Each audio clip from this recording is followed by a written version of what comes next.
because I invariably fall asleep. I get very lively when it comes to soccer. Hi there, are you guys able to hear us okay in the chambers? Okay, we're streaming now on YouTube also, just so you know. Oh, I didn't see you gentlemen. Welcome. I think we have everybody. Okay.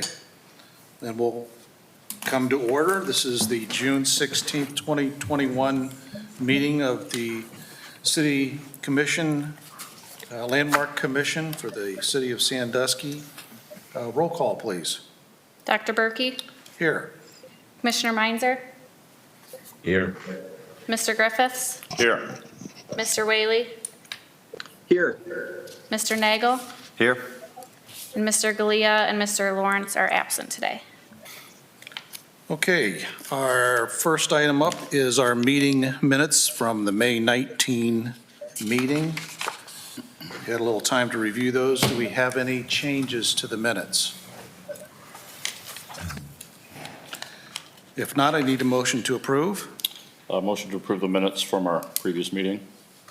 May I have a second? Second. All those in favor signify by saying aye. Aye. Aye. Okay, minutes approved. We have one application, 129 West Market Street, and do we have someone online? So is the applicant on the line? I'm not sure. Yeah, you've got Ryan Brady from Brady Signs here. So Oh, okay. I'm on the phone, not on Teams. I'm actually in the car currently. Okay, thank you. So we're here for a certificate of appropriateness for signage for JB Stroll located at 129 West Market Street, which is right around the corner from here. For a marquee sign on the Lawrence building. This building was constructed in 1880. Unfortunately, there was not a lot of historical data we could find on the building other than that, but it is a contributing structure in the downtown Sandusky Commercial Historic District. So the staff would normally approve this sign administratively, but due to the guidelines that we follow, this is internally illuminated, which is why we're here today.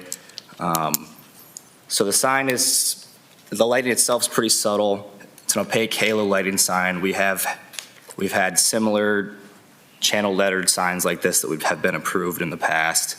And so the staff believes this type of sign is more appropriate than others, than those that where the entire sign's lit up. And because of that, we recommend granting certificate of appropriateness for this project.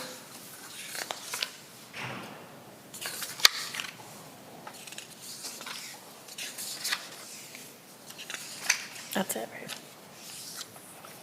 Okay, do we have any other information that needs to be shared? Mr. Brady, if you could give any more detail on the sign itself. Yeah, sure. So yes, in terms of the sign itself, the design intent here is to essentially create a new sign for J Bistro that looks old still. So if you're looking at the design, everything from the color to the font style, we were aiming for that. The color itself is an iron gray, and then again the font style is something that we think is a little more period specific that fits well with the building. And then in terms of the illumination, which is the reason that we're obviously presenting in front of you guys today,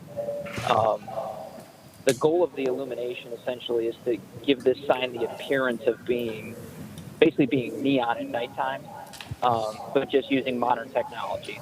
So essentially how this is achieved is the cabinet itself is aluminum, opaque aluminum, and then we route that out and then push acrylic through, and then bezel those edges to give it like a rounded appearance like you would see in neon. Again, the intent here is not to create light box on the building, but something that looks, more appropriate for what we believe the intent of the guidelines are for the downtown district. It is internally illuminated with LEDs, but again, you can kind of see in the nighttime view, the light will only push through the actual letters itself. So it's a very concentrated illumination. Other than that, that's really all I have for comments. I'm certainly happy to answer any questions or comments from the group. Will the illumination be controlled by a dimmer of any sort, or is it going to be at one level? So we do not have a dimmer included in this build. That would be something that we could potentially include, but usually usually it's just an on-off toggle switch or like a photo cell control that turns the sign on and off at dusk and dawn or specific time periods.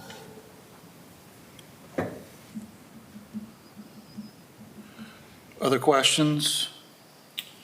Mr. Chairman, Yes. I asked the applicant, what's the light temperature of this sign? So we did not spec a specific light temperature. We usually use 6,000 Kelvin, but if Landmarks wanted to use a warmer temperature, something 4,000 or 3,000, neighborhood, we could do that as well.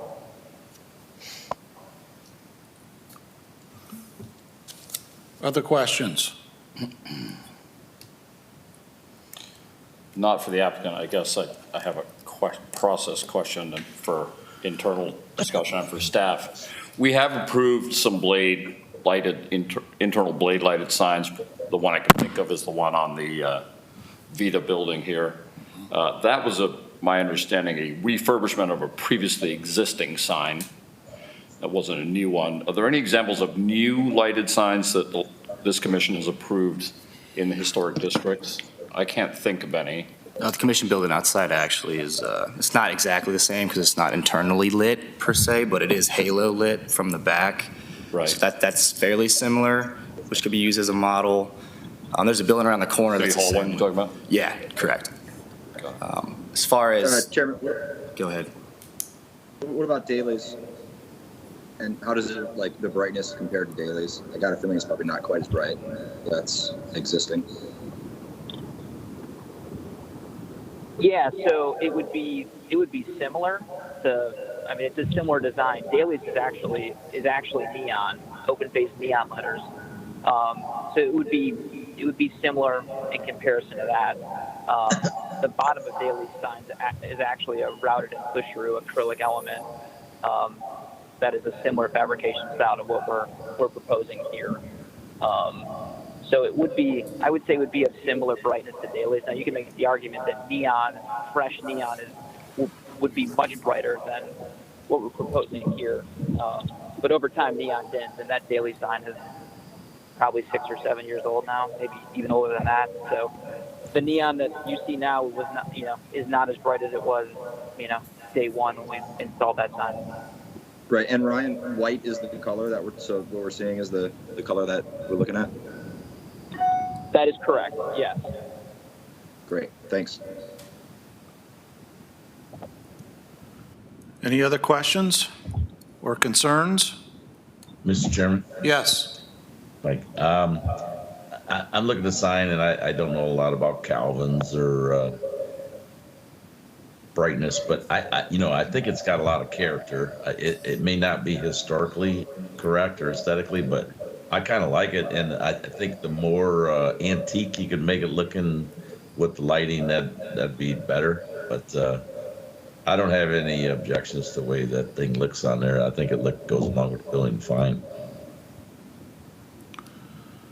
Well, obviously, one of the challenges I think that the owner has is if you're coming down Columbus Avenue and it's a crowded evening, you can go right past that intersection and not even know Jade Bistro is down the street. unless you're local and already know it's there. So I understand why they want to hang that at an angle so you see it from either end of the street. And the only thing I raise is our constant struggle with the issue of internally illuminated signs. We keep talking about developing language, and actually I would invite Mr. Brady back to have a discussion about that, being in the sign business. At some point, we probably ought to give more guidance and direction regarding that so that some of the concerns that we've expressed or have witnessed after we've approved illuminated signs need to be incorporated somehow in either, and I'm not suggesting completely banning internally illuminated signs. I don't know if anybody feels that strong, but maybe giving some more guidance so that on a case-by-case basis, we can go beyond looking at, well, have we done it in the past? I think it's safer for us to try to develop some structure there so that we're not relying on, have we done it again, and should we do it again? What do other members of the commission feel? Mr. Chairman, I would generally be not in favor of illuminated signs in the historic downtown district. I'm not saying there shouldn't be any at all, but my understanding, and correct me if I'm wrong, is our current language in our ordinance prohibits illuminated signs downtown, new illuminated signs downtown. Is that correct? That's correct, yes. Yeah. Mr. Chairman, just want to give the illuminated sign is spoken about in the Sandusky Preservation Design Guidelines. The phrase is saying internally illuminated signs are inappropriate for the downtown district. So I just wanted to clarify that's not a zoning prohibition, but that's the language. So internally illuminated signs are Sorry, use that. What's the language again, Tom? He said. I'm sorry. The language says internally illuminated signs are inappropriate for the downtown district, and they're within the guidelines document. So we haven't gone as far as saying prohibited. That's correct. Okay. My apologies. Okay. All right. So we're kind of in that gray area. Yeah. I'm all in favor of signs that are lit. I tend to want to shy away from internally illuminated signs because then you get down that slippery slope of the kind of 250 strip of LED lit signs. And I have the same concern. Yeah. I think if we get a downtown loaded with those, we've missed our And responsibility. I'm sympathetic to the business owner's problem here, but I would think there are other solutions, I guess, would be my. Yeah, Mr. Chairman, question for the applicant. Would a sign like this be possible to do in LED instead of punched with raised acrylic? Could this be surface mounted like a traditional neon sign, but be LED and achieve the same look, or not really? So you could. That technology is still, I'll just say it's a little bit newer. It's actually quite expensive to achieve the surface mounted look, and it's not as reliable. So that's kind of why we're shying away from doing that style at this point. It's not real proven for exterior, rated applications, and it's also very expensive to do relative to how the fabrication method we're proposing here. Mr. Chairman? Yes. I kind of agree with you on the whole 250 look, and I don't want this to look like Vegas or some crazy stuff where you see a bunch of blinking lights. And I think is this Ryan Brady that's on? Yep. I see. This is Ryan Brady. Oh, okay, Ryan Brady. Okay, I saw Ryan from Brady Sign. This put together. So I think that this might be a good guy to get on board with helping to write the standards, because as technology moves on, and I know the Ackermans, and I know that they preserve buildings beautifully. Like everything they purchase and put their money into, is top notch. So I think they want the best, and I think Ryan, the young man that can help us achieve that goal of making really nice signs that are warm, antique looking or historically correct.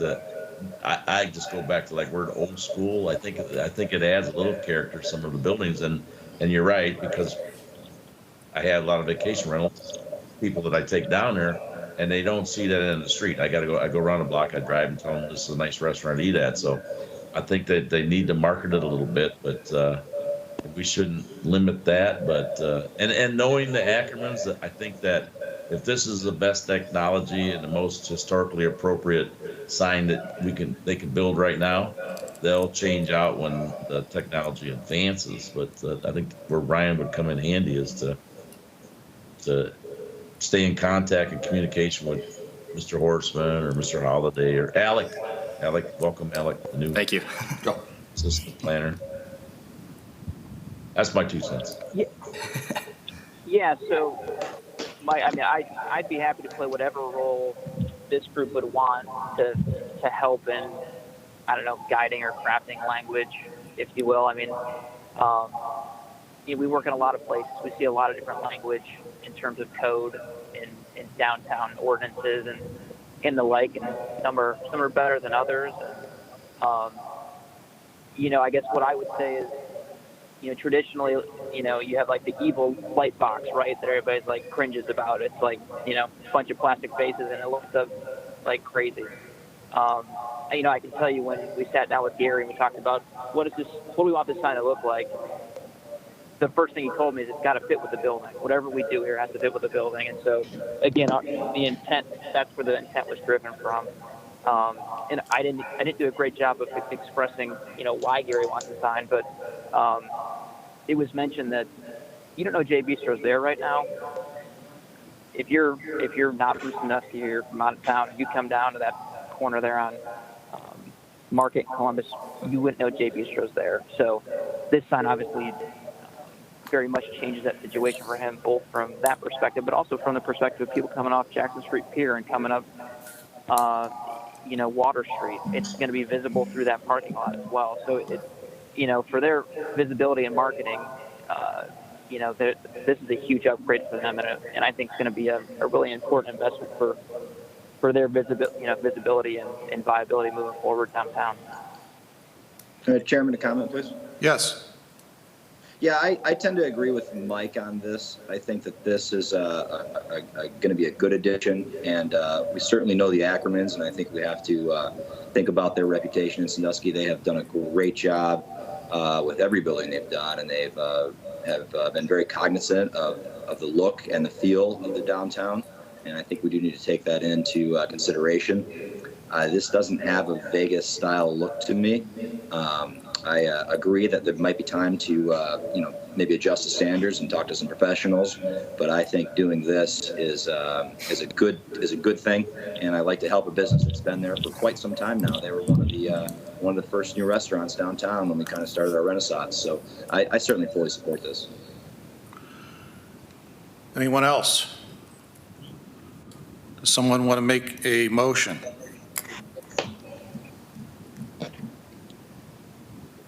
I'll make a motion to approve this. I'm not sure what else I have to say for that. Do I have a second? A second, yeah. Thank you. Any other further discussion? Roll call, please. Dr. Berkey? Yes. Commissioner Meinzer? Yes. Mr. Griffiths? Yes. Mr. Whaley? Yes. Mr. Nagel? Yes. Okay, motion passes. Congratulations.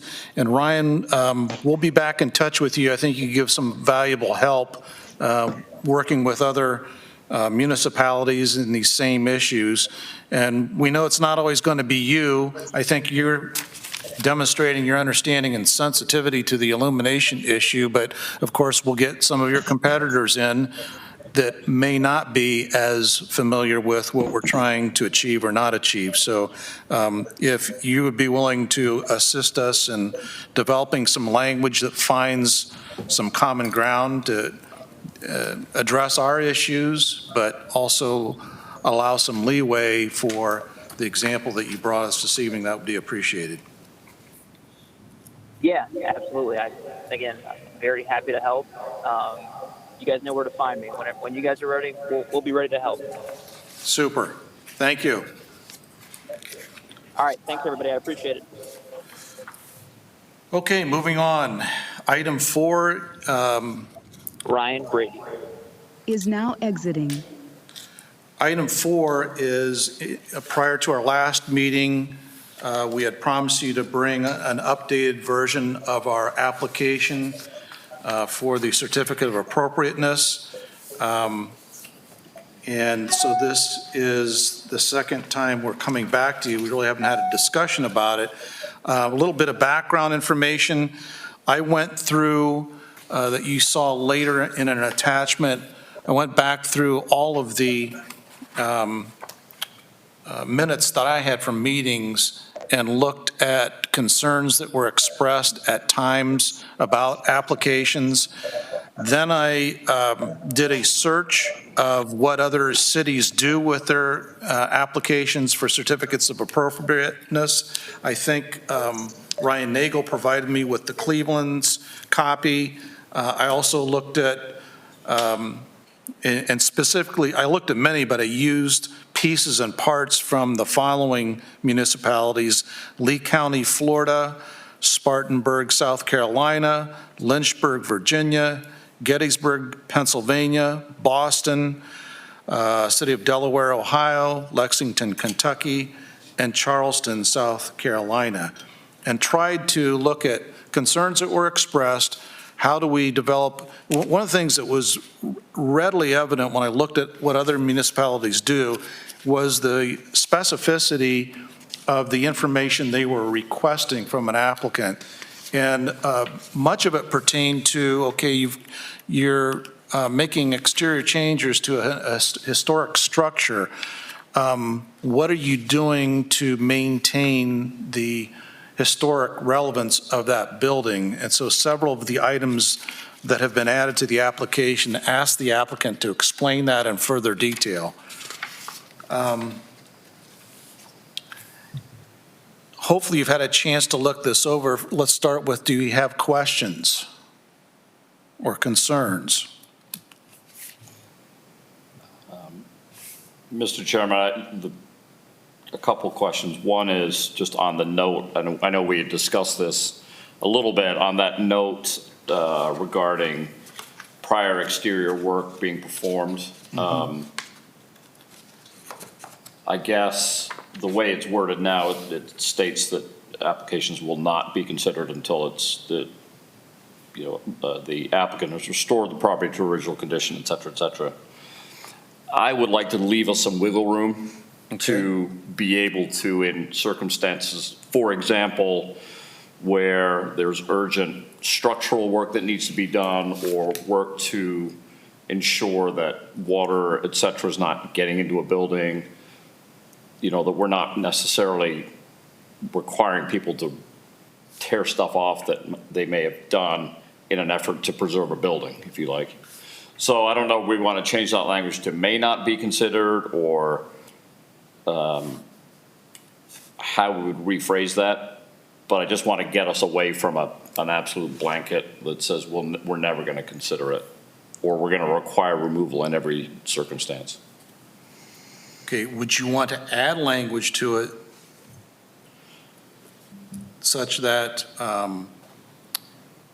that under emergency purposes, urgent work? In other words, do we want someone doing work without the building department's involvement, without? No, I'm just saying, no, I'm not saying that at all. I'm saying that this says, as the Landmark Commission, nobody can bring an application to us if there's any kind of code violations or other exterior work that's been done. Okay. I'm just trying to. Sure. You understand, I'm trying to get away from something that absolutist, if you Okay. like. And maybe it's just change it to may not be considered rather than will not be considered. Okay. How about the rest of you?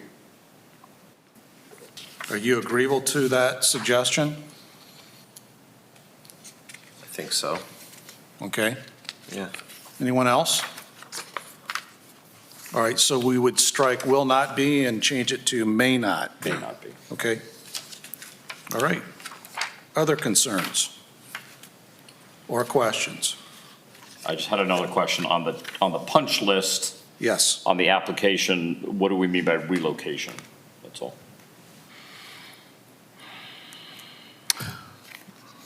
I'd have to go back and look at the application I pulled it from. All right, I fair enough. honestly can't say. I just didn't know what it meant. Brian, that's all. through your experience, have you seen the word relocation used on? In certain cases, I've seen it done before, not often because it's expensive. But, you know, there's been instances where a new business is coming in, they're proposing a new project, and part of the agreement that they strike with the city or landmarks or community groups or whatever is they actually pick up the building And move the building. it and put it on a different site. So Okay, Okay. that's got to be what it's referring to. okay. Any other items? Are we ready for a motion? Sorry, I do have one more quick Yep, question. go right ahead. Under new construction, are we talking about new construction following demolition of a historic building, or are we talking about all new construction in the historic district? So this is the next, I'm down now on page, well, my PDF, it's page 20, but, so after the punch list, there's the scope of work, existing condition of property, preservation, historic Right. features, and then new construction. I see it. I'm just curious, like I said, are we talking about new construction following demolition? Or are we talking about new construction on vacant pieces of land within the historic district? I think Or it could- all of the above? or I think none it of could the be above? cover both. Okay. I guess I don't, Has that been your experience, Ryan? Yeah, yep. Okay. I guess I'm not sure what our jurisdiction is over new construction on vacant I know property. you brought that up Yeah. before. And so I think we would need to clarify that. Right, right. But, We could get advice at the Yeah. time on that. okay. Mr. Chairman? Yes. For supporting documentation along with material listing color chart, it would be, I think it would be good if possible, if we could get physical samples being back in person now. The architect or applicant, you know, most times if you're doing a project, you can come in with, depending on what it is, either a full material board or, you know, a lot of these things, they could say, well, we're using this type of cladding. Well, looking at it on a printout or, you know, not everybody knows what that means. So having a physical sample. Take me to where you're at. Are you on the first page? Yes. Okay, so where would you, Supporting documentation along with material list and color chart, if we could have a physical sample, if possible. And maybe it's not a hard requirement, but, you know, could be requested depending on what type of alteration it is. okay, thank you. I know that's something we've done a lot is, you know, we'll bring in a board that has the kind of brick we're using, that has the, you know, cladding we're using, paint color swatches, mortar sample, you know, down to the nitty gritty. Maybe we don't have to get that specific, but the main stuff, brick, cladding, you know, shingles, maybe, depending on if it's a visible roof or not. Okay. Anything else? Are we ready for a motion? Just to clarify, what are you proposing that we're voting on at this point? With the revised changes that we've made, Yeah, approving the application. so I move that with the revised changes that we made, we approve this new application for certificates of appropriateness to be used by the city. Second, I'll second that. any further discussion? Roll call, please. Dr. Berkey? Yes. Commissioner Meinzer? Yes. Mr. Griffiths? Yes? Mr. Whaley? Yes. And Mr. Nagel? Yes. Okay, motion passed. We have a new application. And Alec, you're going to have to get to work. Apparently. And I noticed, Kristen, that we have Tom's name on this. Oh. So we'll have to make a name change. It's somewhere in there. I think maybe on just the, Yeah, Yeah, it's been the trend on a lot of stuff. yeah, yeah. It's on the I last have a lot page. of changes it's to on the make. last page. We'll get you in. Okay. Okay. Item 5, opportunities and challenges for Landmark Commission. So I did the fun job of going through all of our minutes and tried to locate as many concerns that we've expressed over the years. And then I tried to categorize these into areas: outreach, identification of landmarks, National Registry, and so forth. So if there's anything on there that you think I missed or you want to add to, if you want to share that now, or if you want to share that at our next meeting, I thought what we could do with this is maybe going meeting to meeting and selecting some of these as front burners. What do we need to do? I think we identified one this evening. We finally need to do some sort of language with signage, with internal illuminated signage. So maybe that's one of our front burners that we could attack. Any additions now? Otherwise, go through it again, bring them to the next meeting, and we'll try to focus on language for internally illuminated signs. Item 6. You have a copy of the application for the landmark designation, and the reason I put it in there is every year I've been on this commission, we've talked about as a goal, naming more landmarks and possibly applicants for the National Registry distinction, and we haven't done anything with it. So I'm going to suggest it's time to get going and doing that. So I started some discussions with folks, and I wish you could do the same, and if you have ideas, let's get them on the list. But let me give you an example of what I've come across. I went through 2 publications. I've got them with me this evening, and several of you may have looked at these before. 2 books, one that was written in 1975 by Helen Hansen called At Home in Early Sandusky. And what it is, it's a picture book, but Helen was a real historian. So with the pictures, she's got a lot of the historical information on the property owner and the property that you would normally include on an application for landmark designation or for the National Registry. So I found this really valuable. And then the other book was Ellie Dam's book. This one was done in '89, I think. And so it's more current in terms of the pictures, but what she did was she went through a lot of the historical buildings and she gave a little bit of background. Mostly it's a description of the architecture. And so the pictures are late 1980s vintage, most of them pretty accurate in terms of how they look now. And then what I did is I took those 2 books, and if you flip back, there's a not a flow chart, there's a spreadsheet in here that I started. And what I did was I listed by address properties in Hansen's book and in Dam's book that are not on the National Registry. They're not an official landmark. And so that comes out of those 2 books. And then what I did was I made my wife ride around with me in the car, and we looked to see, are they still there? So that last column, raised yes or no, the ones marked yes in red are gone. So if you look through that list, about a third of them are gone since the late 80s, which I think is probably a reminder to us we need to keep moving on designations. The other thing I discovered was I think we've got some real easy ones. I think the last time, and if Tom, if you're still on, I think the last time we had a designation was like 2009 for a national registry designation, so it's been quite a while.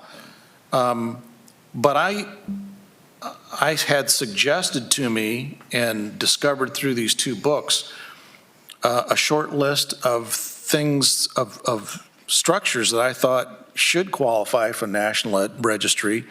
The Masonic Temple is not on the National Registry. That kind of surprised me. Harlequin Theater, if you're familiar with Harlequin Theater, that's got rich history behind it, and they own their own building. Is that not included in the designation for that? Because the main building is on, is it not? Right, the main building is, but the theater is not. And it's not part of that It's not, property. It's separately owned by the theater. but it was originally part of the property, I guess. It originally was, and we might have to Look into it. look Okay. into that and make that case if we have to. Yeah. The Boy in the Boot is on, but the floral clock is not. And the floral clock's got some really cool history behind that.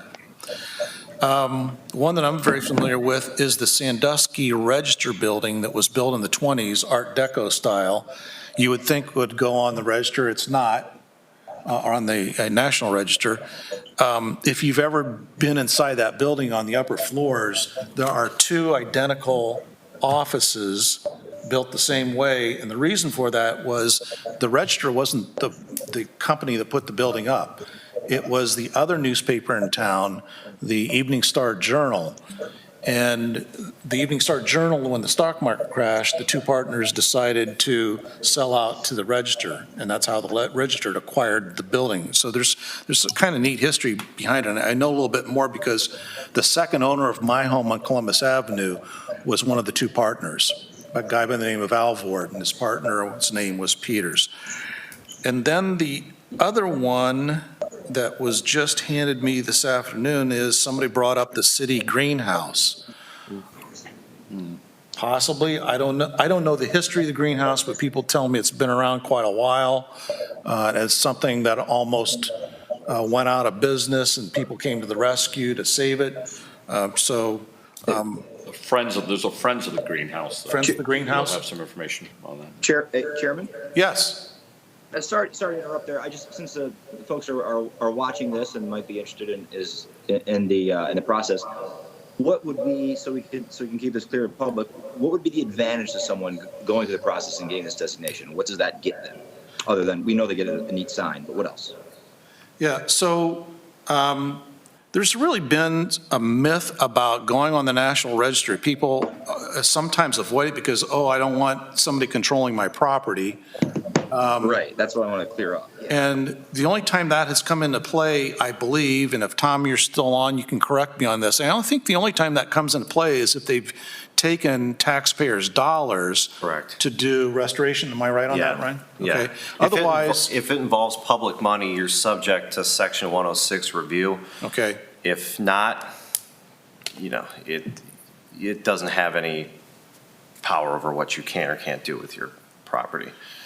And Ryan Whaley, you may be aware of this, maybe not. When Landmark Commission was established, the city commissioners created the rule that you could only nominate unless you received approval from the property owner. So this would have to be by the will of the property owner to even apply. In terms of the process, there's two routes you can take. We could work with a property owner who is willing, complete the application, and we could approve the application to be either submitted to the State Preservation Office for consideration, or the other route is we could take it first to the city commissioners, who in the end have to approve it in one way or the other. It's just which step process you want to use. Do you want to go to the State Preservation Office first, or do you want to have our city commissioners first endorse it and then send it to the State Preservation Office? Not having done that myself, I don't know the difference if there's an advantage over one or the other. I don't know, Ryan? Yeah, typically, if you take a project like that has endorsement of a landmarks commissioner, city council commissioners, it helps. It's not, will it decide one way or the other? No, but when they see that it has the public support behind it, it helps, for sure. Okay. Okay, well, to jumpstart it, if you are agreeable, I am willing to carry the ball forward and go to the short list I've shared with you this evening of property owners and see if they would be interested in this. And then if they would be, I'll come back to you for the, press the button, go, and let's start helping them with an application. I'm willing to put the time in. I think I could get some help from the library and the Old House Guild. And that just kind of meets one of our objectives too, because we're supposed to be reaching out to those groups, and this would be a good project. This is actually how the city inventory that was done back in the late 70s was done by the library, the city, the Old House Guild came together as a joint project. So may I have a motion to direct me to go ahead and contact these property owners and see if there's an interest? Mr. Chairman, Yes. I'd make a motion to authorize the chairman to contact these property owners to gauge interest in participating in the registration program. Do I have a second? Second. Any further discussion? Mr. Roll- Chairman? Yes. Oh, I'm sorry. I just want to say thank you for the work you guys do in the Old House Guild. I think part of, I remember back in the 70s, 80s, some towns such as Huron were just demolishing blocks of old historic structures. And these days now, the tourism and the longtime residents just really appreciate the structures that we have in this town. And it's because of those people that have worked hard to preserve them, and they'll be around for a long time because of those groups. Thank you. Thanks for that comment. If you read the attachment I had about that project, in there they state that they recorded 1,457 properties. And sitting in my office at home, I've got the set of the original page by page copies where all the volunteers went throughout the city and they talked to the property owner and they got a lot of historic information from them. They even have a place to be checked whether they thought it was eligible for National Registry consideration. So I thought at some point I'll work my way through those two to see if we have additional National Registry recommendations. But let's not forget, a large number of these can be simply our local landmark designations, and I think that's a list we ought to really work on expanding. It may come off of that spreadsheet I provided you with. There might be some there that maybe it's not National Registry, but we certainly could do Well, local and landmark. part of that, typically for a National Register nomination, it either has to be a contributing part of a historic district or individually listed as a local landmark. So that's going to be a requirement to even go through the National Register process, is to first get them on board as a local landmark designation or district, one of the two. Great. We need to do a roll call, right? Right. Yep. Dr. Berkey? Yes. Commissioner Meinzer? Yes. Mr. Griffiths? Yes. Mr. Whaley? Yes. Mr. Nagel? Yes. Thank you. Item 7, one of our duties is to study problems and determine needs of the city in restoring, preserving historic buildings, structures, areas, and neighborhoods through a development of maybe a needs assessment. I don't have anything other than that. I think maybe as we go through some of our issues and try to resolve them, and maybe with Alex's help, we can figure out how to better define what the city's needs, what the citizens' needs, what our needs as a landmark commission, and then gather some data to figure out, to help us going forward, things that we need to focus on. The historic markers denoting landmark historic buildings, Ryan had sent us an image of what the city of Cleveland uses, and then this afternoon you provided one from Avon. Yep. You want to talk about that a little bit? Sure. So the plaques, obviously, if you've been to any a lot of historic downtowns. Walking around, you'll see the plaques. The city of Avon, the preservation consultant that I worked for, actually did their inventory in between 2005 and 2007. Avon, a little different from Sandusky in that it's more farmhouses being nominated more so than commercial structures or historic districts. But they've completed their program back in 2007, and with the 200 houses they awarded plaques to, back then they got some money, and I have a call into who was involved with this back then who did the plaques, and I have not heard back, but I believe they got some grant money to help offset some of the costs. I believe the plaques were about $75. They're bronze. That was in '07. They still look really nice today, but I think that's something that's important, and I see it all the time. I've been in the home market for over a year now, and houses that show up in Avon, one of the pictures on Realtor Zillow, they always take a picture of that little plaque. Mm-hmm. So it is something that, to the right person, and to the person that you probably want to end up buying that house, that they understand that that's a historic landmark, and that is an appeal to,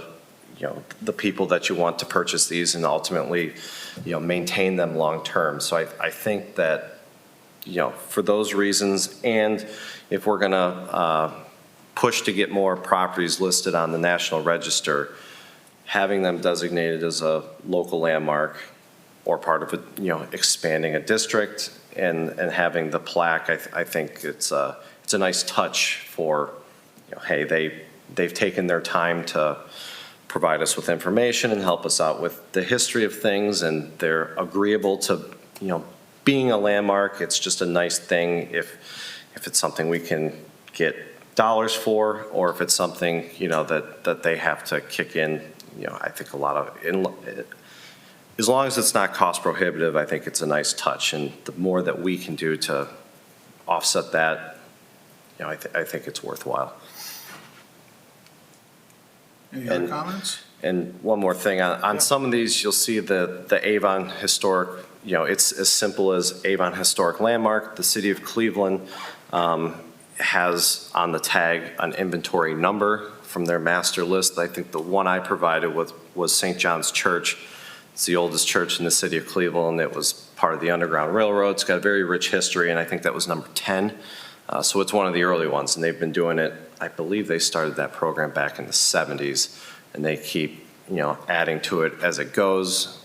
Another idea, ones that I've seen are, it'll say the year built or approximate year built and, the Cook building, or it'll say, kind of usually a reference to who the original owner or inhabitants were, the Williams House or something like that. So, I can provide more examples and, something for the commission to decide. Is it as simple as Sandusky Historic Landmark? Is it a Sandusky Historic Landmark with, the city's logo? Does it have, reference to the year built? I like going down to Charleston. Their plaques are very detailed. It gives you, they're bigger, they're more expensive, but it gives you detail. And do we want to include some kind of a detail on who the house is built for, or the architect, or whatever? It's something that we can discuss more, but definitely a worthwhile project, and it's got a lot of benefits. Mr. Chairman, is the intention that the property owners purchase these or pay for them, we make them available, or is it? Yes. Yeah. Yeah.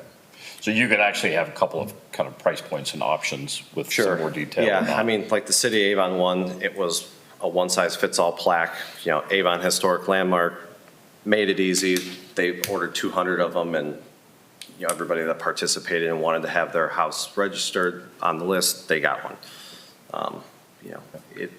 To get, obviously the bigger the plaques, the more expensive they get. I mean, they can run up to $500-600 depending on the size and what's all on them. But, they typically, now I'm seeing them $125 to $175 for a more simple one with a logo and, limited text. But Depends. So, Alec, I'm going to look at you and say, we need money, but you're not going to stand alone. We do have local foundations Okay. that I think may have an interest in throwing some money towards this. I think it's a And, great idea, so. I think and I think people really take pride in that, as you were saying, Ryan. I mean, I just came across this experience and never heard of it. My daughter sold her house, she's ready to buy a new one, and I don't know if you're familiar with this practice of writing a letter to the buyer expressing why you want to buy their house. I'd never heard of that.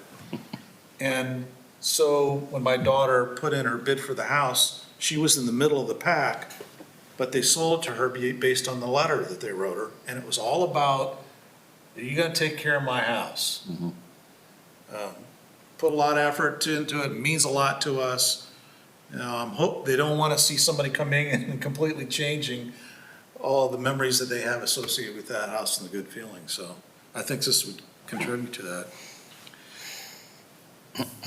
Number 9, we're supposed to be working on liaison. I think we've got some ideas there. I listed the organizations there so you could see those and to help me if there's any that you think I missed that are in the community that you think we should be partnering with or including in some of our work.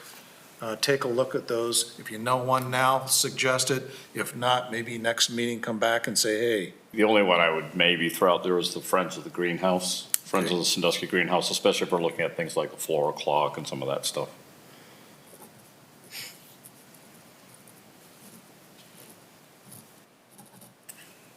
And I can find those people because my wife volunteers there. There you go. Thank you. Any others? Do we have any other business? Okay. If not, I need a motion to end the Motion meeting. to adjourn, Mr. Chairman. Thank you. Good evening. Thank you, everybody. Thanks. And Thank you. welcome, Alec. Thank you very much. Cool. Sweet. All right.